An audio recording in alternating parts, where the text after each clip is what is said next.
بسم الله الرحمن الرحیم. ډېر زیاتو محترمو کتونکو اوریدونکو یو ځل بیا ستاسو په خدمت کې حاضر یم د خپل ځانګړي پروګرام پښتو ادب نن او پرون سره.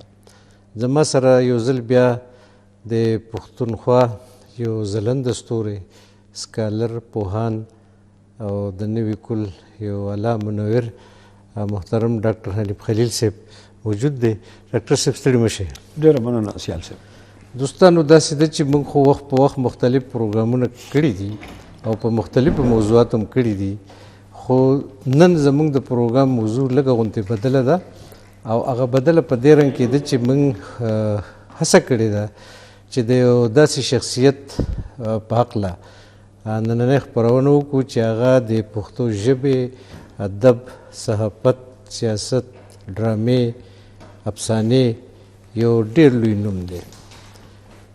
دا زه به مختصر داسې خبر وکړم چې راځه چې یوه جوړه کړو جونګړه په ځنګل کې، راځه چې یوه جوړه کړو جونګړه په ځنګل کې، او راځه چې د وصال جوړه دنیا کړو په دنیا کې، راځه چې د وصال جوړه دنیا کړو په دنیا کې، د ګل په خاموشۍ او د بلبلو په نوا کې، پیدا چې د خندا نورافشاني کړو په ژړا کې، تر هغه ګورو یو بل ته چې ورک شو په یو بل کې، راځه چې یوه جوړه کړو جونګړه په ځنګل کې. د دې سندریز نظم خالق ارواښاد امیر حمزه خان شینواري صاحب چې په کال 1907 کې دې دنیا ته د شینوارو په کورنۍ کې یا په خیبر ایجنسۍ کې دې دنیا ته راغلی و او په کال 1994 کې په فروری کې له دې پانی نړۍ څخه سترګې پټې کړي دي. نو حمزه صاحب یو داسې شخصیت دی چې هغه شاعر هم دی، ادیب هم دی، دانشور هم دی، افسانه نګار، مضمون نګار، ډرامه نګار، سفرنامه نګار او تقریبا د 50 کتابونو څښتن دی. زه چې کله د کالج په زمانه کې وم نو ما د هغه د حمزه بابا یو کتاب لوستی و او دغه کتاب نوم و د خوشحال بابا یو شعر. د خوشحال بابا په یو شعر حمزه بابا پوره کتاب لیکلی و او هغه شعر داسې و. څنګه و ډاکټر صاحب؟ چې له ډېرې پیدایي یا ناپدید شو. ننداره په هر یو مخ کې د هغه کړم، ننداره په هر یو مخ کې د هغه کړم چې له ډېرې پیدایي نه ناپدید شه. ارواښاد سید گور صاحب د دې شعر په اردو کې ډېره ښه ترجمه کړې ده چې جسے بھی دیکھوں تجھ سا دکھائی دیتا ہے یہ اتنے ایک سے چہرے بنا دیے کس نے. نو زموږ نننۍ خپرونه بیخي حمزه بابا ته ورپورته ده. د هغه په ژوند، فن، شخصیت، شعر، هنر په دې به موږ خبرې کوو. نو ډاکټر صاحب زموږ سره ناست دی. ډاکټر صاحب هم د حمزه صاحب سپیشلیسټ دی. په کال 1998 کې ډاکټر حنیف خلیل په حمزه بابا یو کتاب لیکلی و، بابا غزل، او دا کتاب ډاکټر صاحب په اردو ژبه کې لیکلی دی او احمد ندیم قاسمي صاحب په دې باندې یو مختصره شانسریزه هم لیکلې ده. نو ډاکټر حنیف خلیل صاحب حمزه شناس دی. نو راځئ چې د حمزه بابا په هکله د ډاکټر صاحب نه د هغې خوږې خوږې خبرې واورو. جی ډاکټر صاحب د حمزه صاحب باره کې څه وایې؟ ډېره مننه سیال صاحب، تاسو ډېر ښه تمهید وتړلو د حمزه بابا د شخصیت، څانګور شخصیت، ګڼ اړخیز شخصیت. موږ ته پته ده چې حمزه بابا په ادب کې د هغه ړومبی پېژندګلو خو د غزل بادشاه یا د غزل بابا دی یا بابای غزل دی. او حمزه بابا په خپل هم په دې څیز ډېر فخر کړی و. حمزه بابا ویلي چې حمزه جار د بادشاهي شي له دې فخره سمندر درته بادشاه د غزل وایي. نو دغه خو د دوی ړومبی حواله ده. خو د حمزه بابا د بابای غزل کېدلو نه علاوه هم په دې شاعرۍ کې د نظم ډېر لوی شاعر دی. په دغه دور کې د نظم نور ډېر لوی شاعران وو، خو بیا هم حمزه بابا ممتاز دی. یعنې د نظم شاعرانو کې تاسو وګورئ، ایوب صابر دی، په خپله مراد شینواري د حمزه بابا زوی دی، یونس خلیل، اشرف مفتون، غني خان ډېر لوی نوم دی د نظم. خو په دې کې دننه تاسو چې د کوم نظم مصري ویلي جونګړه دا یو شاهکار نظم دی د فطرت نګارۍ او د تصویر کشۍ. نو زه وایم چې د نظم هم ډېر لوی شاعر دی. بیا دې سره زه داسې په لنډه توګه وایم چې حمزه بابا ډرامه نګار د ډېرې اوچتې پایې دی. په سلونو ډرامې لیکلي دي، ریډیو له څه سټیج شوي دي، څه چاپ شوي دي. هغه د ډېرې اوچتې پایې سفرنامه نګار دی. د هغې د حج سفرنامه هم چاپ ده، د هغې عام سفرنامې هم چاپ دي، د کابل سفرنامه هم چاپ ده. په نظم کې هم سفرنامه لیکلې ده او په نثر کې هم سفرنامې لیکلي. ناول نګار دی د ډېرې اوچتې پایې. نوې چاپې په پښتون کام پرستی باندې، پښتون سیاست باندې یو شاهکار ناول دی. په 1959 کې چاپ شوی دی. افسانې لیکلي دي، د هغه دور په مجلو کې چاپ دي چې دا د افسانې د پښتو افسانې هغه ړومبی دور و، د راحت زاخلي نه پس افسانه راوچته شوې وه. حمزه بابا تکلونه د ډېر اوچت معیار لیکلي دي. په نسوارو یو تکل لیکلی دی، په ماشي لیکلی دی، څه د خوند تکلونه یې لیکلي دي. دغه اړخ هم ډېرو خلکو نه پټ دی. حمزه بابا د اقبال ترجمې کړي دي، منظومې. د رحمان بابا ټول دیوان یې ترجمه کړی دی، منظوم. د نثر کې ترجمې کړي دي. د حضرت علی کرم الله وجهه نهج البلاغه یې په پښتو کې ترجمه کړی دی، د سپېڅلې ویناوې په نوم باندې. دغه شان د هغه د ترجمو خو یو لوی فهرست دی. بیا ترجمو نه علاوه چې دغه کم صنفونه مونږ یاد کړو، د دې سره سره حمزه بابا پیژنګلو چې دا د یو پښتون کامپرست یا نیشنلیست چې ورته زه وایم، د پارټۍ نیشنلیست نه، د ولس نیشنلیست. دومره لوی نیشنلیست چې د پښتونولۍ فلسفې ته د غزل ژبه ورکړې ده. صوفي دی، د وحدت الوجود قایل دی. یعنی تاسو دا وګورئ چې یو سمندر دی. په دا چې څومره څیزونه ما یاد کړه دا مې نیم یاد کړه. لا د دې نه زیات نور د حمزه بابا اړخونه دي چې پکې د پښتو فلم لیکل دي، د پښتو سندرې لیکل دي، د فلم دپاره سندرې. ریډیو سره د هغوی هغه وابستګي ده، د ډرامه لیکونکي نه علاوه ریډیو سره باقاعده د هغوی تړون دی او دغه شان یو سمندر دی.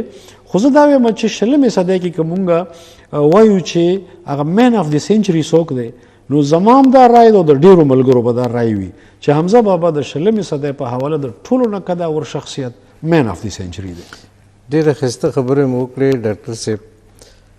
د رحمان بابا یو شعر دی، هغه وایي چې ځینې ولی او پیغمبر کړل، نه چې هر سړی ولی او پیغمبر دی.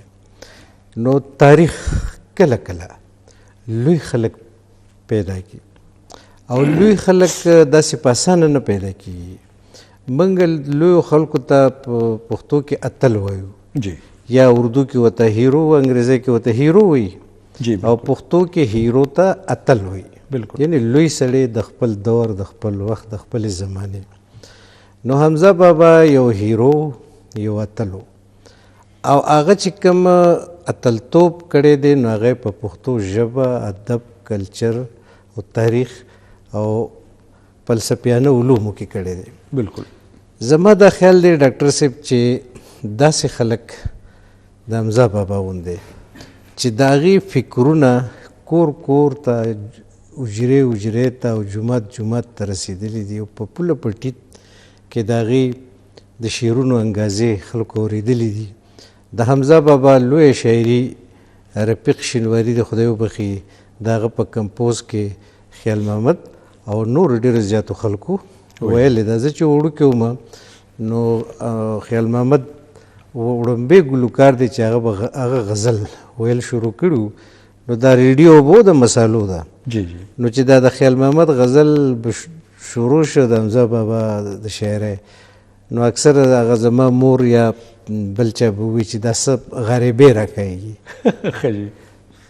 خو دا و چې چونکې پښتو غزل او په موسیقۍ کې دا یو نوی رجحان و، نو داسې خلکو په اسانه نه قبلو. خو اوس خلکو داسې قبول کړه چې بیخي د زړه تل ته کوزي. نو حمزه صاحب یو برین، یو دماغ، یو روحاني او وجداني صلاحیتونه او کمالونه یې لرل، او هغه د خپل قلم په زور د لر و بر پښتونخوا ټوله متاثره کړې ده.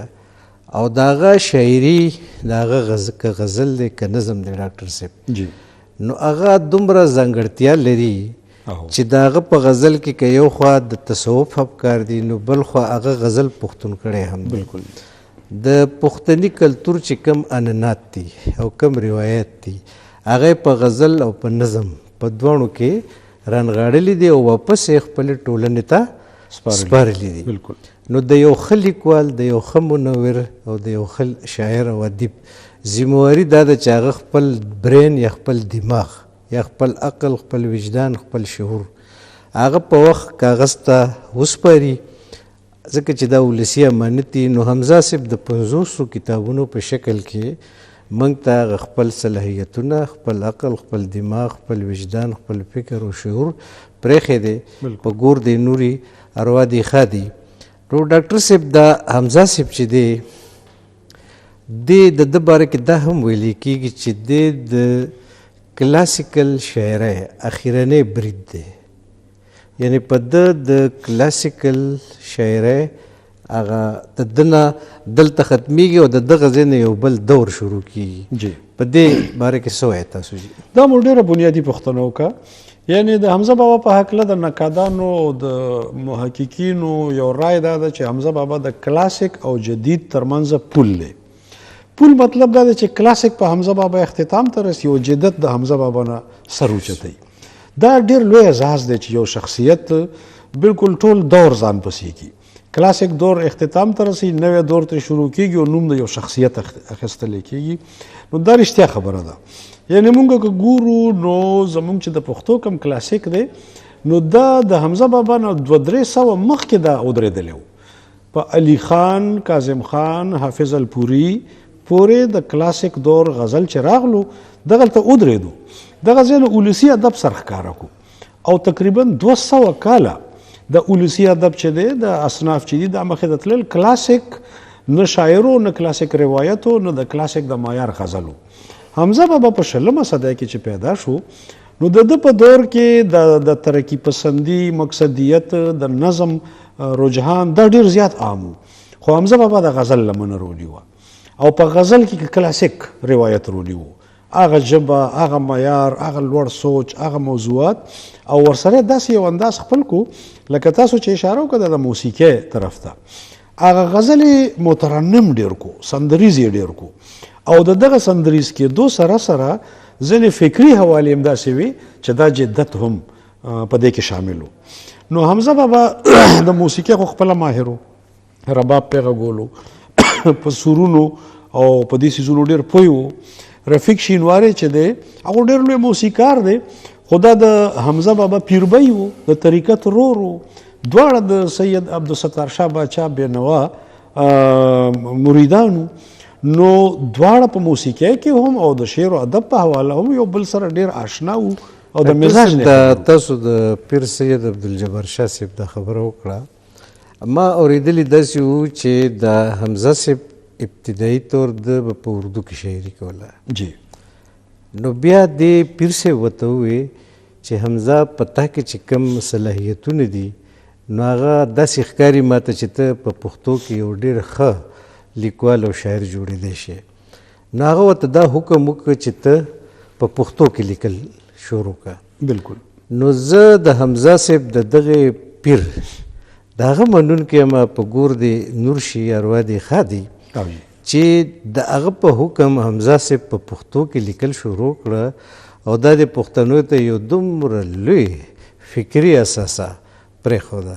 په دې هکله به څه وایي؟ سیال صاحب د حمزه بابا خپل سوانح عمره یا د ژوند حالات چې چېرته هم لیکلي دي 3 کتابونه داسې دي. په اردو کې هم د خاطر غزنوي او د خپل کتاب خاطر غزنوي خو یو انټرویو کړی وه. بیا د حمزه بابا نقش حیات چې دی، بیا د حمزه بابا په پښتو کې یو 2 تفصیلي لیکونه دي چې پښتو رساله کې چاپ دي. په دې ټولو کې دا اعتراف کړی دی او ورسره پس منظر هم ښودلی دی چې زما د پلار جنازې له سید عبدالستار شاه باچا بینوا راغلی و او هغه زموږ د ټول خاندان روحاني مرشد و بزرګ. نو په دغه موقع ما ته وویل چې ته په اردو کې هغه مقام هم نشي حاصلولی او هغه ورکړه هم نشي کولی کومه چې په پښتو کې کولی شي. د 1933 زمانه وه چې حمزه بابا په پښتو کې د شاعرۍ باقاعده آغاز وکړو. هسې خو هغه د پښتو شاعري د سکول په وخت کې هم لیکلې ده. ړومبی غزل یې په اسلامیا کالجیټ سکول کې چې لیکلو د 5م جماعت طالب علم. بیا ورپسې ځینې غزلې لیکلي خو هغه چاته ښودلې نه د ځان دپاره یې لیکلي. داسې کار وشو چې د اردو شاعري چې دی هغه بالکل رخ بدل کو. پښتو ته د شاه صاحب د عبدالستار شاه باچا بینوا نو بالکل زما تاسو سره اتفاق دی چې د دغه باچا جان نور ورکړه په معاشرې ته ټولنې ته چې هر څه ده خو دا ډېره غټه ورکړه ده چې یو پښتون حمزه، یو بابای غزل حمزه، یو لوی د پښتو ډرامه‌نګار حمزه، یو لوی صوفي فلسفي او پښتون کامپرست کامپاله حمزه د عبدالستار شاه باچا پښتنو ته ورکړی دی. چیرمن ډاکټر صاحب یو ورسن وخت واخلو موږ سره اوسئ واپس راځو.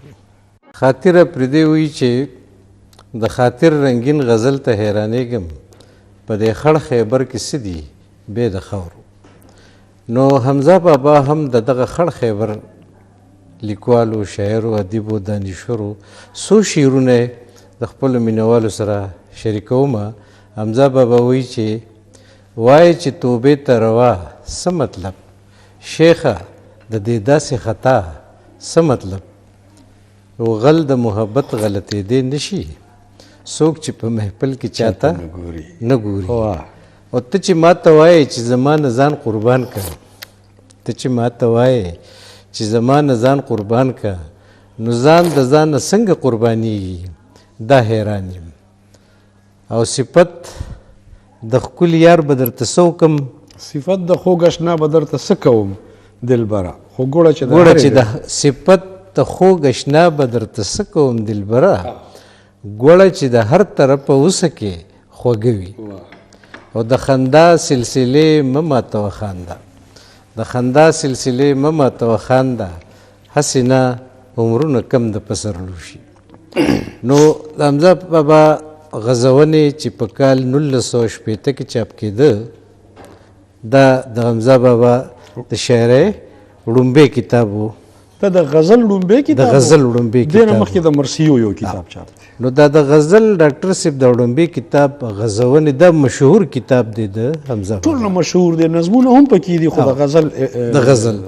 نو دا په دې کې یو دلچسپه خبره دا کوم ډاکټر صاحب جی جی چې په 460 کې بابا دا کتاب چاپ کړی دی غزونې، دا د حمزه بابا مشهور کتاب دی جی.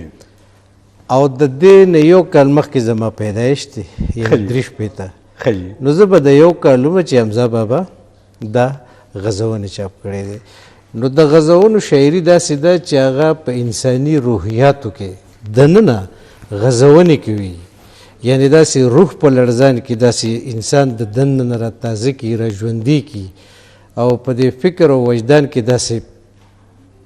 داسې ولولې او جذبې پیدا کوونکې شاعري ده د حمزه بابا.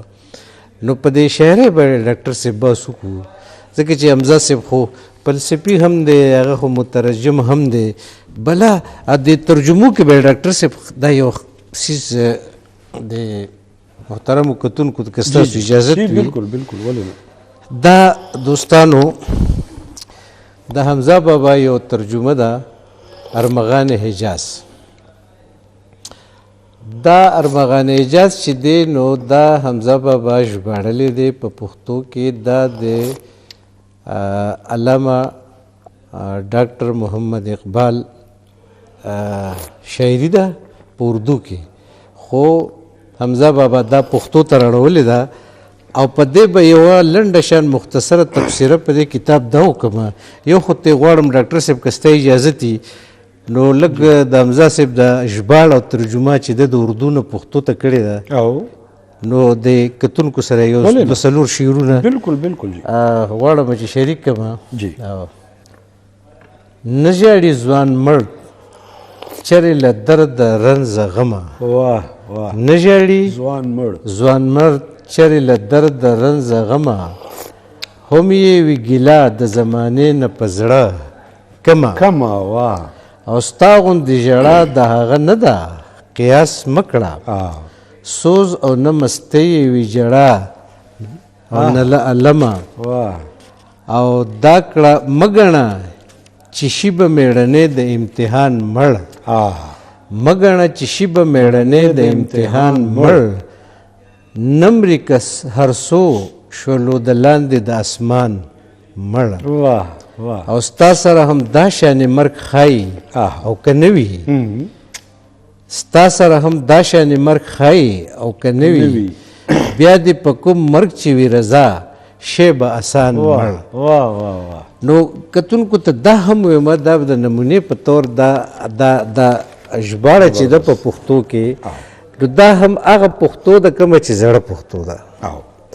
دا اوس چې کومه نوې پښتو نوې املا راغلې ده په لربر پښتونخوا کې نو دا کتاب په هغه املا کې نه دی. دا پښتنو چې کومه زړه املا وه هغه د دوو یګانو د پرتې او د غونډې په هغه املا کې دا کتاب چاپ دی. او ډاکټر صاحب لکه څنګه چې تاسو ته علم دی په حمزه صاحب باندې 5 مقالې د پی ایچ ډي شته د پی ایچ ډي شته په پښتو کې مختلفو ستاسو په شان سکالرانو یا ستاسو شاګردانو په هغې باندې مقالې لیکلي دي په پښتو کې.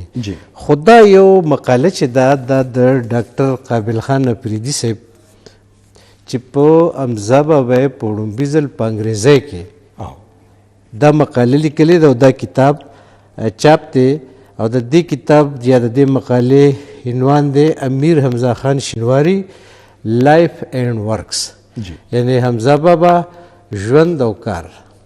نو دا ډاکټر پروفیسر قابل خان صاحب چې ډېر قابل سړی دی او ډېر د کار سړی دی او خدای دې دغسې د کار خلک په دې پښتنو کې نور هم پیدا کړي. نو د حمزه بابا تصورات افکار د هغه شعور د هغه عقل د هغه فکر او د هغه وجدان هغه قابل خان صاحب انګریزۍ ته اړولی دی او په دې حواله امکان دی چې زموږ د کلچر زموږ د دود دستور ادبیاتو ژبې نه هم نور خلک خبر شي په دې طریقه. نو دا خو د حمزه بابا یعنی بلا شیونه دي څه سبب پیږي ډاکټر صاحب ستا د معلوماتو مطابق جی نور د حمزه صاحب په شخصیت څه ویل غواړي؟ داسې د سیال صاحب چې یو خو هغه د غزونې ذکر تاسو کولو زه هغې سره تړلې یو دوه خبرې داسې کول غواړم چې هغه زموږ د کتونکو اوریدونکو په معلوماتو کې نشته. یو خو دا ده چې د غزونې دا ورسره زه لږ وضاحت وکړم چې دا په 56 کې چاپ شوی دی غزونې او دې وخت کې کلندر مومند صاحب د 26 کالو زلمی و. حمزه بابا په کلندر صاحب دومره لوی اعتماد کړی دی چې د غزونې سریزه چې ده هغه د کلندر صاحب نه اخیستې ده. ما بخښنه غواړم ما 4 تاسو 4 ویلو نو هغې زه بخښنه غواړم دا چاپ شوی دی په 56 1956 دې غزونې سره متعلقه چې ما کومه نوې خبره کوله هغه ده اگر چې اوس خو نوې نه ده پر ریکارډ موجوده ده. حمزه بابا چې وفات شو 19 فروری 1994 کالو د 94 کال کې د حمزه بابا د وفات نه 3 ورځې پس ما کلندر صاحب سره یو مرکه کړې وه.